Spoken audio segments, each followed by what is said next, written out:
शिमला की खूबसूरत वादियों के बीच बसी उस छोटी सी जगह पर रहने वाला हर इंसान, चाहे वो मंचलों की टोली हो या दोपहर की नर्म धूप सेंकती औरतों की मंडली, कोई न कोई रसभरी की बात जरूर छेड़ता। हे भगवान, लाज शर्म तो एक किनारे रख दी है इस औरत ने। ऐसा नहीं था कि उसे लोगों की दुर्भावना या सद्भावना के बारे में पता नहीं था। वो ये भी जानती थी कि लोगों ने उसके क्या क्या नाम रखे हैं, लेकिन इन सब बातों का उस पर रत्ती भर भी फर्क न पड़ता। रोज सुबह 9 बजे इथलाती बलखाती सुनैना, जिसे चाहने वाले आहें भरकर रसभरी कहते पति के साथ ऑफिस जाने के लिए निकलती, तो उसकी पतली कमर पर नाभि को दर्शाती जॉर्जेट की साड़ी, उन्नत वक्षस्थल को ढकते अंगुल भर स्लीवलेस ब्लाउज से झांकती लंबी बाहें, काली आंखों को काजल से और भी कजरारी बनाती रेखाएं और गर्दन पर झूलते बालों के गुच्छों को देखकर राहगीरों के दिल हाय हाय कर उठते और मनचले जल जाते।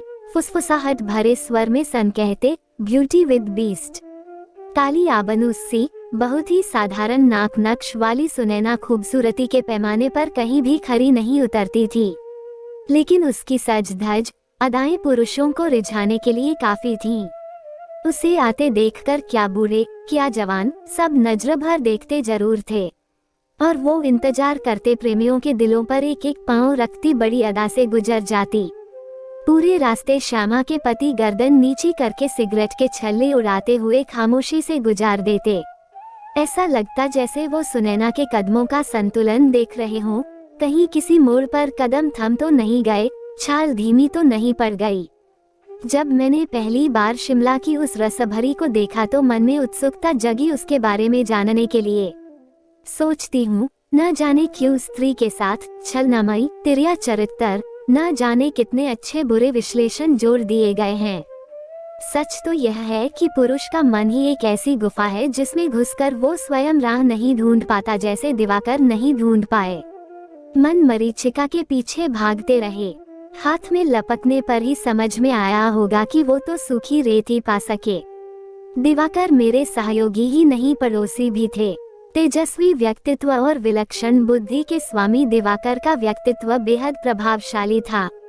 अपने ही अनुरूप शैलजा जैसी पत्नी भी पाई थी। वो प्यार से उसे शैल बुलाते थे। लोग दोनों को साथ देखकर अनायास ही कह उठते, कितनी अच्छी जोड़ी है। प्यार भी बहुत था दोनों के बीच। फिर उन दोनों के बीच सुनैना कैसे आ गई? जो कुछ होना था हो चुका। दिवाकर चाहकर भी पत्नी से शेयर नहीं कर पाए, क्योंकि उनके लिए ये सब कुछ होना ऐसा था जैसे बाढ़ का आना और उतर जाना।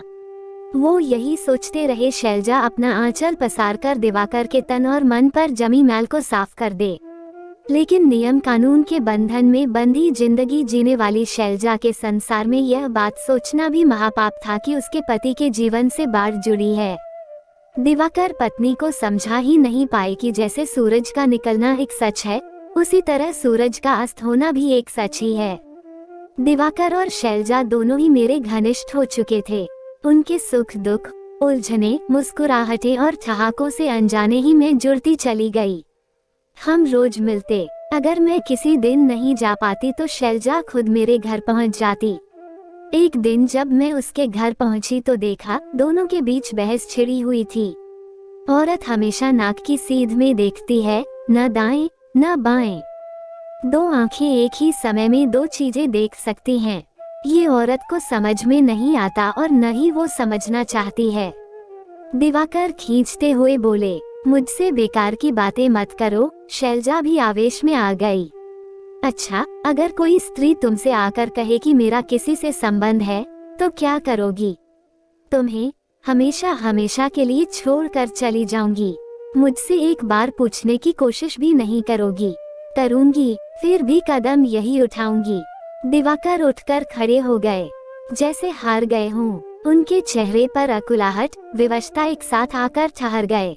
दिवाकर ने आखिरी प्रयास किया, मान लो, अगर तुम्हारा मन किसी पर आ जाए तो तुम क्या करोगी?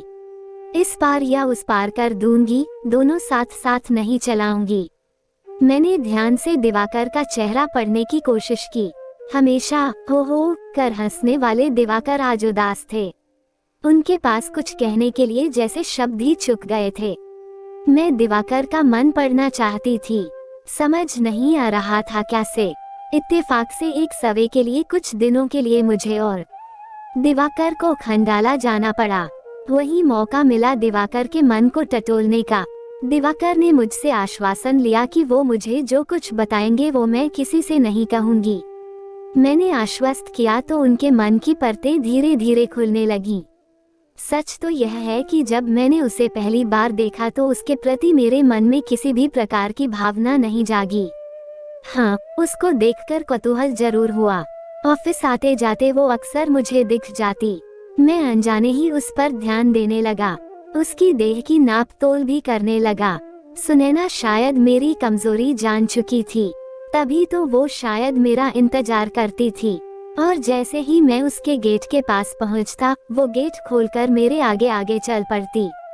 लेकिन तुम तो कार से, मुझे याद आया पहाड़ी रास्तों पर बरसात के दिनों में चलना कितना कठिन होता है। किसी ने दिवाकर को टोका भी था, क्यों भाई, तुम्हारी गाड़ी बिगड़ गई या बिगाड़ दी गई है? तब दिवाकर जोर से ऐलान करते हुए कहा, पैदल चलना सेहत के लिए जरूरी है। उस सेहत का राज अब खुल रहा है। शैल तुम्हें कुछ नहीं कहती थी? क्यों नहीं कहती थी? मेरे गीले कपड़ों को देखकर रोज चिढ़ते हुए कहती, इस गीले मौसम में रोज 2 जोड़ी कपड़े कहाँ सुखाऊं? लेकिन मैं उसे मना लेता और वो मान भी जाती। मेरा मन शैलजा की तरफ दौड़ गया। उसका पूरा जीवन दिवाकर के इर्द गिर्द ही घूमता था। दिवाकर के आकर्षण से भी वो अनजान नहीं थी, इसीलिए दिवाकर के चारों ओर एक लक्ष्मण रेखा से खींचकर वो पहरेदारी करती। कोई भी अन्य स्त्री उस लक्ष्मण रेखा के अंदर जाती। आप सोच रही होंगी, कैसा वहशी हूँ मैं, एक जानवर, लेकिन यही मेरा सच है। शैल की जिंदगी रेल की पटरियों पर चलने वाली गाड़ी जैसी है, जरा सा चूक हुई नहीं कि सब कुछ खत्म हो सकता है। वहाँ न कोई माफी है और न कोई दया। वो ये सब जानकर कभी नहीं मानेगी कि मैं प्यार उससे ही करता हूँ। मेरे दिल में सिर्फ शैल बसी है। सुनैना तो मेरे लिए केवल मात्र भूख थी। भूखे को जो भी मिले स्वादिष्ट तो वो ही लगता है, यही है एक भूखे का सच। मैं कुछ कह न सकी। दिवाकर अपनी बात कहते जा रहा था, उसने मुझे रिझाया, मैं रीझ गया। मुझे उसकी देह खींचती थी, लेकिन उस देह का भोग वितृष्णा जगाता। बस करो दिवाकर, बहुत हो गया, मैं और सुनना नहीं चाहती थी। मैं जानता हूँ मेरी ये उन्मुक्त भाषा, ये सब आपको बहुत भद्दा लग रहा होगा, लेकिन आपने मुझे सुना, इसीलिए मेरा मन बहुत हल्का हो गया।